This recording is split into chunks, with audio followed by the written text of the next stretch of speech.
If your lens isn't wide enough to include a really wide subject like King George Falls here in the Kimberley, you can actually shoot more than one image and then join them all together later.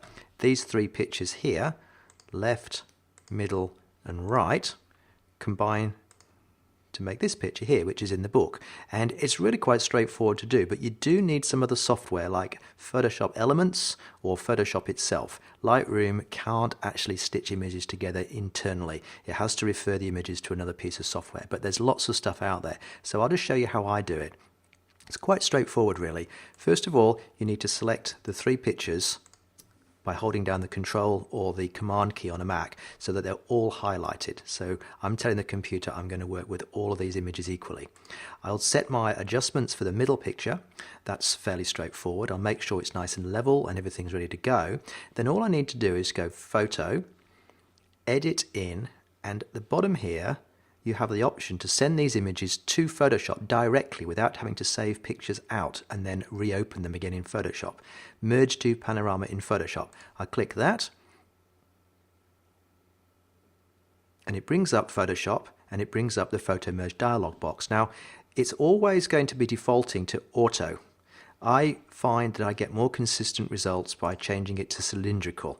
I could go into the technical details, but just take my word for it. Cylindrical seems to give me more consistent results with the latest versions of Photoshop. With Photoshop Elements, this may be slightly different. I also like to check all of the boxes here so I get the best possible quality images, and then all I have to do is click OK. What's happening now is that Lightroom is developing those raw pictures, it's sending them to Photoshop, it's assembling the three pictures, 1, 2 and 3. It'll make them into one image with three different layers, and then it'll blend them all together. Now this can take maybe 30 seconds to a minute, so I'll just stop and let you watch it progress. There's the first of the results. Now it's going to blend them all together by calculating the difference between each picture, adjusting each one so there's no seams visible between them.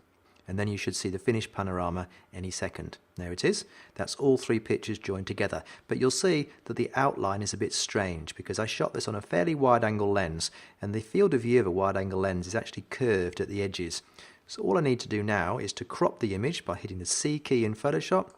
I can just bring that down at the top, bring the sides in, bottom up from the bottom there, left hand side there, making sure there's nothing extending into those blank areas. Hit the tick box and we have a finished panorama. At the moment it still exists in different layers, and it's interesting to see the masks on those layers to see which picture is being used. That's the right hand picture, the left hand picture and the middle picture. And of course to finish the image all I have to do is click on flatten image and save it, and we're finished. It's as easy as that.